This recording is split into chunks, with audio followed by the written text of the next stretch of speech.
Right, Gav, you've been watching telly. I have. So have I.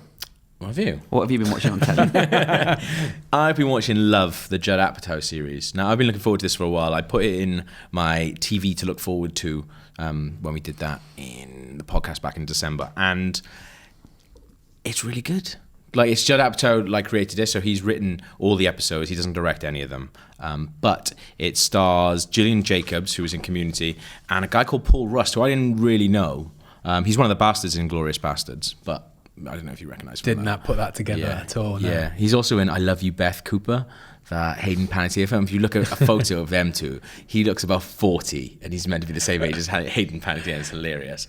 But it's really good. It's sort of focusing on these two characters at the beginning of their friendship. Like, I've only watched 4 episodes, but obviously everything's telegraphing for them to sort of get together. Of course, yeah. And it, Judd Apatow's films recently, I haven't really been able to click with. I haven't really been to empathise with any of the characters. It's been a while. But this is completely different. It's not laugh out loud funny, but it's just really, really entertaining. Well, you say that. I just watched the trailer a minute ago, and I caught myself laughing out loud several times. So I'm really looking forward to watching it now. Yeah, it's really, really good. I'm not sure on Paul Rust. Gillian Jacobs is the best thing in it, and her storyline, and she's a really, really interesting character. The most interesting thing Paul Rust has got, and it's the thing that always annoys me about Judd Apatow films, especially Trainwreck. But when he puts... You mentioned Trainwreck? No, I'm not going into that. But when he puts these characters in and he gives them this really crazy jobs that you just have no link to at all. Yeah, but this guy, it's a little bit different. Paul Rust is a tutor for a famous television actress who is played by Iris Apatow, which is one of Judd Apatow's kids. Yeah. So she's on this TV series about witches, and he's her tutor. So it's actually used in an interesting way, even though it's this, strange job.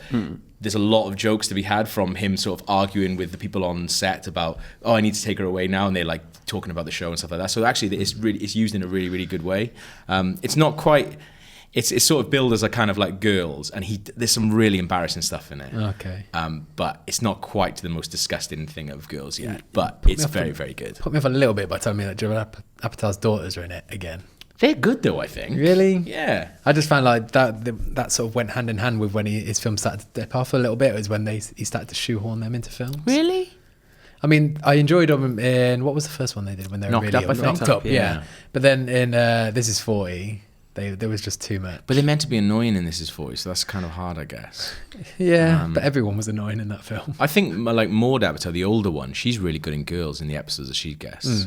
I don't mind them at all. But they've got some interesting directors as well. John Slattery, I just realised, directed the last 2 episodes I watched. Roger from Mad Men, which is really good, and Steve Buscemi's doing one as well. Cool. Also, Rich Sommer from Firewatch is in it. Is he? It's the first thing I've seen him in since playing Firewatch. So it's really interesting to sort of hear that voice straight after Firewatch, which was kind of cool. good. But it's definitely worth it. It's all on Netflix. It's all been... And another thing as well that I meant to say that Judd Apatow keeps doing is putting Australian people in his films.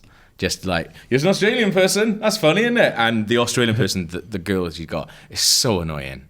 And it's really, really weak. But right. So you hate it?